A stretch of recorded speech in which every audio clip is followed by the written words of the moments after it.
Welcome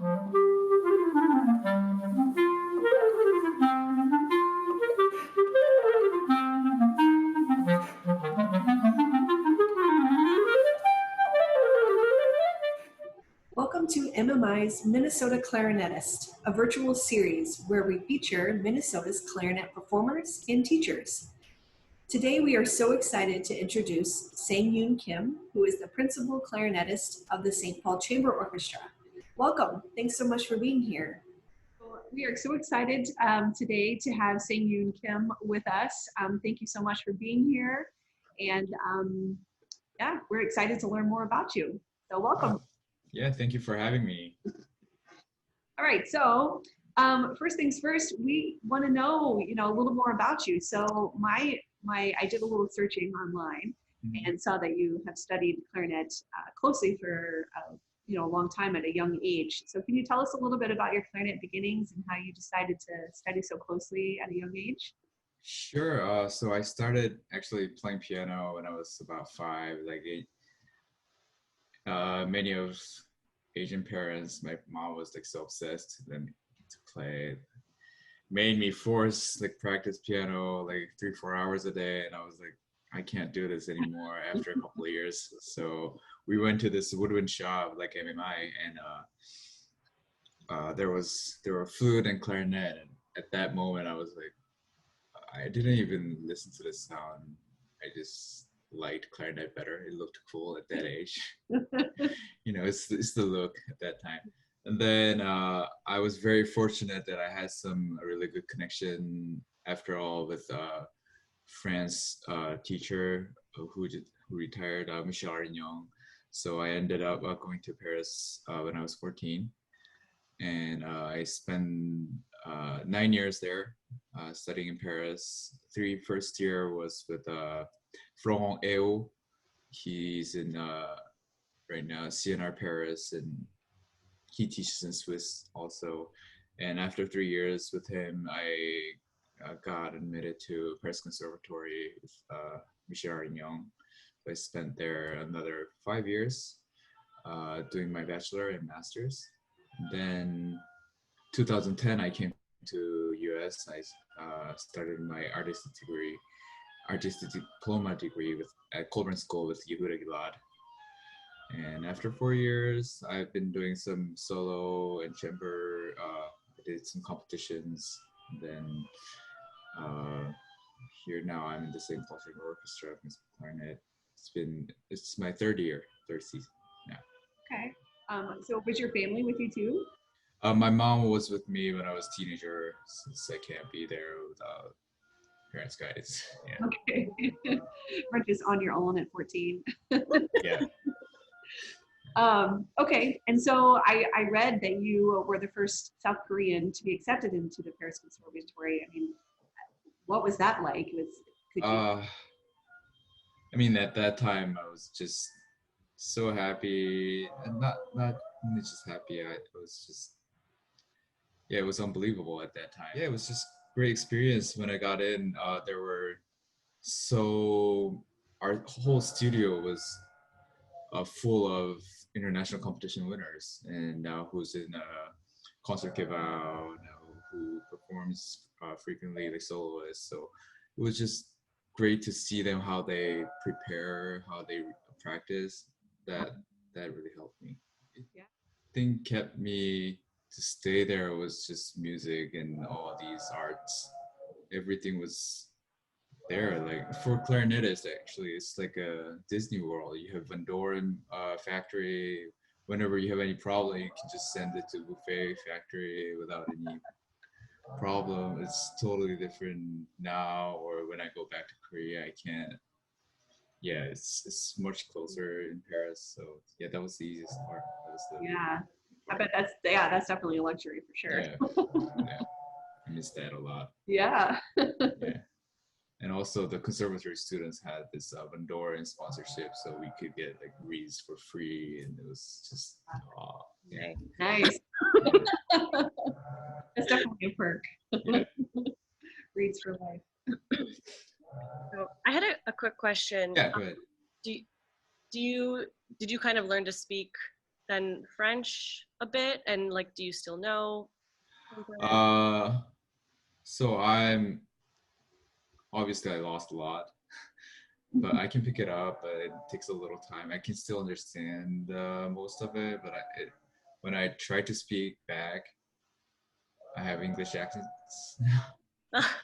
Yeah. So when I first got here at Colburn, I had no idea I had like French accents when I speak English, and they were like, "How come you have like French accent when you speak English?" There's no way I have that. Now when I go back to France to see my friends, and they're like, "Oh my God, you have that American accent now when you speak French." Oh, cool. Yeah, Wow, that's funny. it's like nowhere. Yeah, cool. That's funny. Okay. So, a question I have, another one, is kind of looking back on your accomplishments and your musical experiences.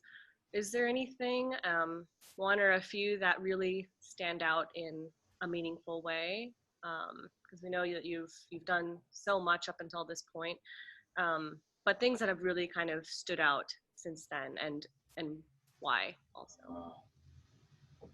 I would say, yeah, all the competitions were very meaningful for me, but the Prague Spring competition was uh, very important. I think that was the very last one that I could do at my age, since after a certain age you can't do more competitions, and that was the one that I really cared more, and I ended up fortunately playing with the BBC Symphony after the year after the competition, so that was an incredible moment.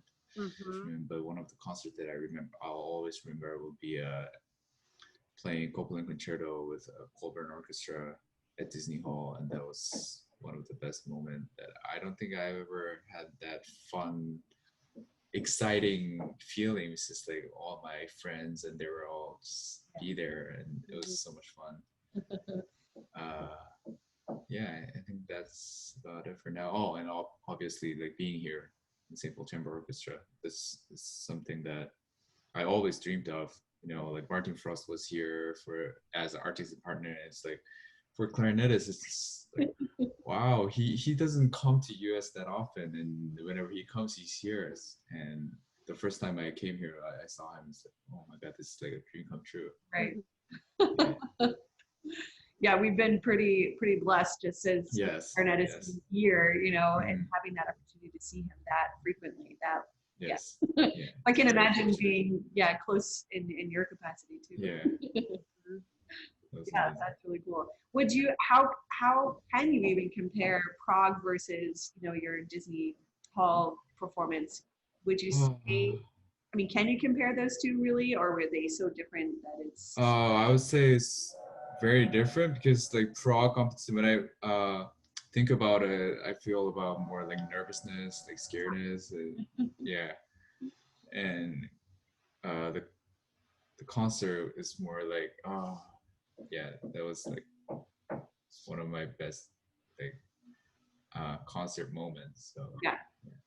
So speaking of competitions, actually, so my next question for you is, in preparation for those, or any kind of, I guess, performances and concerts, is there kind of a routine that you really stick by, or even just, you know, a daily practice session, kind of what that looks like, fundamental yes. or specific things?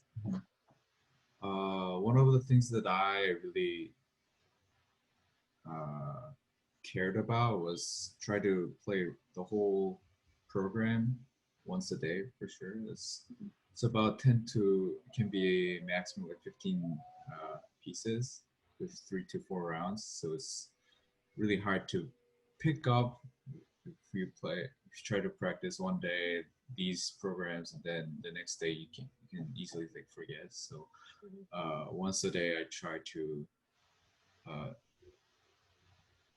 to perform like a performance so one round if you have like 3 4 pieces, I try to do those program in one take Okay. to see how my bodies are, how my mentals are, Mm-hmm. And yeah, I think that really helped me. I think at least for a month or 2 months prior to the competition, I tried to do those, and I could see my progression. How I can, uh, it's like one program is like one piece. That's what I felt Okay. at that time. Mhm. Yeah. Now I've heard in a different interview there was a technique that Yehuda did with like a bicycle that he keeps in the studio. Oh yes, yes, yes. Do you still do any of that kind of stuff? Where Oh, you I would love to. Once I have the studio myself, I would love to have those. It helps so much, but then it can easily be gone. So Sure. right now it's gone. But it has like extreme difference when you have those kind of like core body, like breathing techniques. He has so many great techniques that I should be doing it. Yeah, and I think bicycle is one of the things that it really helps for sure. Yeah. Are there any other ones that really stick with you that you? Yeah, there were a couple of ones that I also showed to students that you try to have your knee up on the air, try not to have your back on the chair. It's like for ab core ab, yeah, Yeah. session. Yeah, those kind of things really helps too. And do you do that while you're playing, or is it just kind of Yeah, something you while follow? I play, so like HUs or the articulation practice whenever I Wow. feel like I'm too tight or I'm not blowing it uh, like correctly, I try to do that maybe once a day for sure. Yeah, Wow. really helps. Yeah, that is a good way to refocus, right? To focus Yes, your definitely. attention to something else. Mhm. Yeah, that's a good technique. How did you come about arranging the violin piece Oh, that you have published now? yes. So the first time I thought this might work with clarinet was very random. It was in the Gil Shah's masterclass at Colburn, Okay. and one of the violin friend was having that piece as masterclass, and I was like, oh, when you hear it, when you put it on your finger, it's like, oh, this might work since they're not going too high, something like that. And then I always wanted to try those, and I think it was after a couple of years, I really wanted to pick it up for one of my recital in Korea, and I spent a couple time just to try those. And at the first performance, I didn't have clarinet music, so it was on the violin music, and then I had to write it down some notes up and down octaves. And then after a couple of years after that too, because after one that performance, I was like, oh my god, I can't play this anymore. It's too hard. And I just like got rid of it. And long slow competition that I did in their first edition, I did. They were having their third. I think now it's third or fourth now, and the competition organizer was asking for any showpiece, like 5 to 10 minute showpiece for recording, like preliminary round. And I was like, oh, I have this piece if you're interested. It's on YouTube. And she was like, oh, do you have music? And, oh, maybe it's time to write it down properly. So that's how I ended up. She gave me the contact from the France edition, and we ended up doing this arrangement like more clearly than what I did at first. Yeah, and I think it's the competition is happening next month. Hopefully, with COVID, it's okay. And I Okay. think they did their preliminary round. I haven't heard the recordings from others yet, so I'm very curious too. Yeah. Yeah, absolutely. That will be interesting to, see the interpretations and Yes. Yeah, I would really love to hard see piece. they see it. Yeah. It's really hard. I've heard the recording. Well, that's really cool. That's a cool project. Do you think you'll do any other arranging? I might. I have been there. There were a couple pieces that I really wanted to play, but you know, it's always if you have original one and if you try to arrange it, it's very risky. Sure. Like, oh, why would you listen to this in clarinet if you have like much better instrumentation? Right. So it's really hard to find one, and it has to be totally different point of view. Sure. So, but I actually played Bruce Romance for viola, and I really love that piece, and I might do one of the. Did you play it on a clarinet, I'm assuming, or no? I think I played in B flat still. Oh, okay. Well, I think yeah. The ideal will be having both clarinet and then switching it, Sure. but I don't think when I performed I didn't have much time between gap. Yeah. Mhm. Okay. But it's definitely for clarinet it works. Since viola always steals our Brahms, so Yeah. why not? Exactly. Yeah, I think it's a good fit Yeah. too, for sure. Yeah. Have you done any kind of non-music related activities during this time? Have you had the downtime? I've been playing a lot of tennis recently. Okay. I've been playing more than clarinet actually these days. I'm all sword right now. Oh, really? Yeah, but I really like watching sports or doing sports, so I've been doing some soccer, ping pong. When I went back to Korea for the summer for the concerts, and all of the concerts were many of the concerts were canceled, so there weren't not much to do. So ping pong was something that I could do like socially distanced. Okay. And when I got back, tennis was something that I could do Yes. socially distanced. Yes. Yeah, I have a feeling that tennis is really going to go up in people playing it, because it's one of the things we can do right now, and Yeah, right. got to get outside too. So Yeah. We have to take advantage of this weather too. exactly, it's going to start getting cold. Yep. All right, well, that was our last question. So thanks so much for being a part of our virtual series. And we look forward to seeing, once COVID's done and what your new projects are, and look forward to seeing how things come about. So thank you so much. Thank you for having me. Thanks.